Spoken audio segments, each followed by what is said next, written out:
Do you guys remember growing up that the worst thing in the world that you could hear from your parents was that saying, "I'm not mad, just disappointed"? That's me today. I am disappointed AF right now. But what's going on, guys? It's Fuzzy. Welcome back to yet another MLB recap. We have so much to talk about from yesterday, both good and bad. We have two star pitchers for the Indians that were kicked off the team, Zach Plesac and then Mike Clevinger. There's a lot to get into. It was not fun for me. A lot of people were tagging me on Twitter, having a field day. Mike Trout is showing off his muscles yet again. That dad power is a real thing. And then Charlie Blackmon is doing things that we have not seen since Barry freaking Bonds. Today's gonna be a lot of fun, but also the first story with Mike Clevinger and Zach Plesac, we're gonna have to tread lightly because those are my boys. If you guys are brand new to the channel and you don't have ESPN or the time to watch MLB Network, we post this series every single day where we talk about the best and the latest baseball news, so I would really appreciate a sub as we are on the road to 220,000 subscribers. But without further ado, let's start talking baseball. Zach Plesac a couple days ago, if you missed it, now they're going to Chicago because they're about to play the Cubs. He decided that it would be a really grand idea to go out and have fun with the buddies during a global pandemic. Now, of course, if this was 2019, there would be zero issue with this, but considering the fact that tons of people have lost their lives and blah, blah, blah, I know it's hard to limit 23 and 25-year-olds to stay inside a hotel at all times, and I'm not trying to turn these dudes into robots. I get cooped up inside. I definitely want to go out and, just go shopping and go to a movie and do something crazy like that and just be a normal person. But unfortunately, they all signed a contract that they would abide by the protocols of Major League Baseball and the Indians themselves, and that's exactly what they did not do. So Plesac was caught going out with friends, and at first I was like, that is not a good look. He was sent home in a rental car. Not only did Zach Plesac go out, who just threw a gem, Mike Clevinger also was with him, defended Zach Plesac in a team meeting, knew that he was out and broke protocol, let Zach Plesac take the fall, take the ride back to Cleveland by himself in a rental car. They are not bad people. They are willing to have conversations with you and grow the game of baseball and expand the perception of baseball players are more than just baseball players. It's just in 2020, you can't do all the extra stuff, and now we're going to lose them for probably a week or two. I'm not sure how many starts they're going to miss, but anyways, let's stop talking about that before I get too heated. And then also a crazy breaking story is Marcus Stroman said, "Peace, I am done as a New York Met," so he got his service time, and that trade just does not look good. Anthony Kay was traded to the Toronto Blue Jays, and he is looking like a stud. There was also another prospect that was included. I mean, the Blue Jays made out like bandits, considering, yeah, Marcus he's done. This is a terrible trade. All right, so I need something positive, please. What do we have coming up next? Oh, Bryce Harper hit a 450-foot home run. Didi Gregorius adds a grand slam. Oh, yeah, I can live with that. He did. Out toward right center field, going back on it is Acuna Jr. That one is long gone into the Braves bullpen. And a high fly ball to deep right field. Markakis going back. It is gone. A grand slam.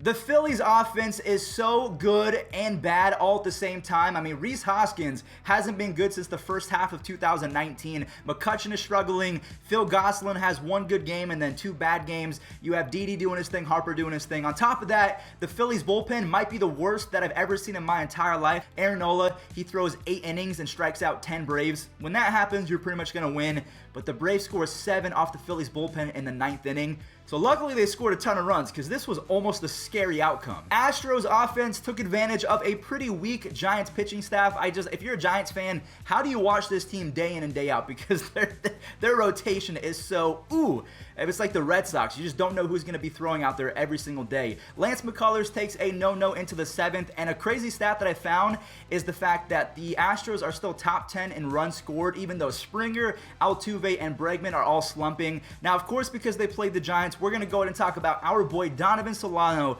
who goes 2 for 4, raises his batting average to 458, and it's just unreal. So anytime that we talk about Solano, we have to talk about the Rockies and Chargers, who is literally Barry Bonds this year. He has a 484 batting average. After going 4 for 5 yesterday, he is first in base hits. He's first in batting average. He's tied for first with Aaron Judge in RBIs.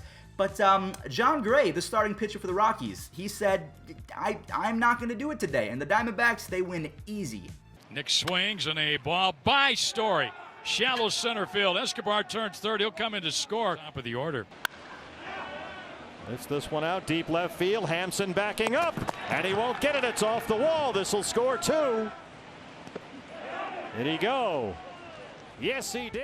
So like I hinted at in the beginning of the video, Mike Trout, his dad power is the scariest thing that I've ever seen in my entire life. Mike Trout was already the GOAT, okay? He was the best. And now he has added power into his bloodstream or something. I don't know what it is. I mean, I'm wearing an Avengers shirt. He legit looks like the Incredible Hulk or Iron Man. He could classify as many Avengers because he's that good. And they hold off Matt Chapman, who goes off for 2 home runs and 6 RBIs. They got a home run from Rendon. Tani's raking. Trout with the 2 home runs.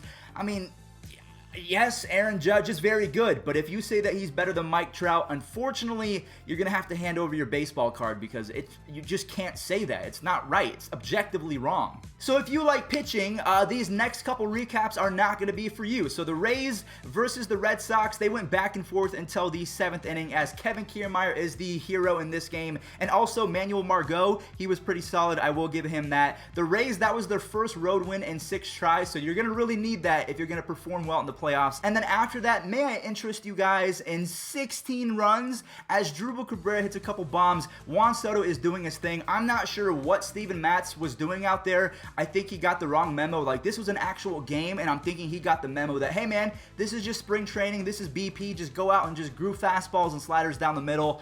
It wasn't pretty from the jump. Now, on the flip side, Patrick Corbin threw a really good game. 6 innings, only 1 earned run. It's just the Mets, I talked them up one day, and then the next they let me down. I'm just gonna be as objective as possible when it comes to the Mets and say that they're good, but not anything special at this moment. Especially considering they just lost Marcus Stroman, their next best pitcher after Jacob deGrom for the rest of the year. That sucks. And also Michael Walker is injured. Ooh. Sends one to deep left center. Get going. Engel on the run. Looking. Gone! Nico Goodrum, have yourself a night, my friend. That bat of the night. The 0-1 to right field for Harold Castro.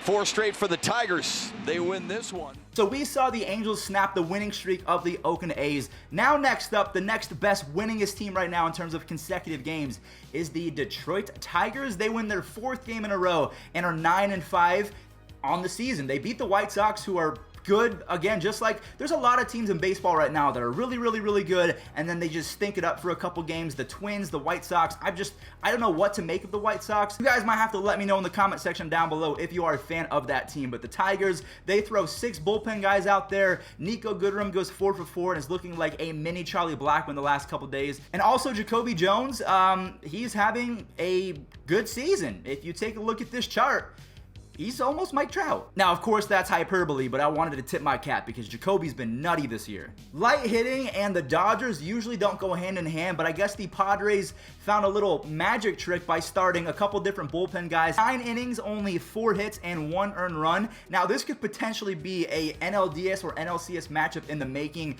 Eric Hosmer, he had a single that ruined an insane start by Dustin May.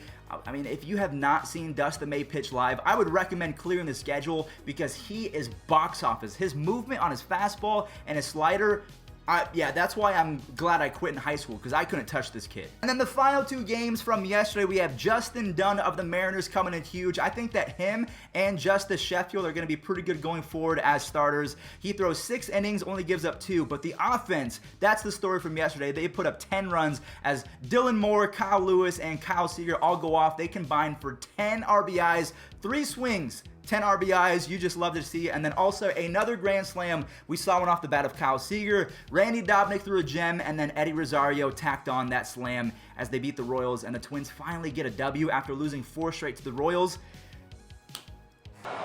Got him with a breaking ball. 2 down. That was big right there. To at least tie the game. And Rosario lifts it to right field. And deep. And gone, a grand slam. To the right side. Another ground ball out.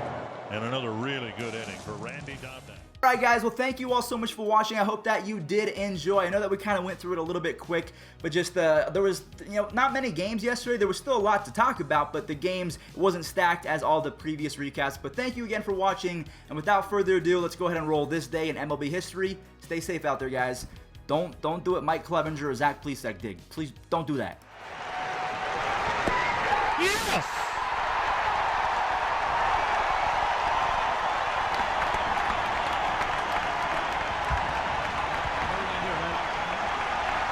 21-year-old southpaw Wilson Alvarez is in his second Major League appearance. Here's the 2-2 to Bonds. Swung on, drilled to deep left center. Back goes Tucker, back near the wall. That is home run number 50 for Barry Bonds. Into the basket. It's a home run for Bonds, and the Giants lead 6-0. And the fans on their feet, they know this is strikeout 1,000 if he gets it. It is. Down on strikes is Kent.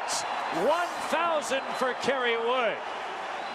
Kerry Wood's the fastest man in baseball history to 1,000 strikeouts. It took him only 134 games to do it.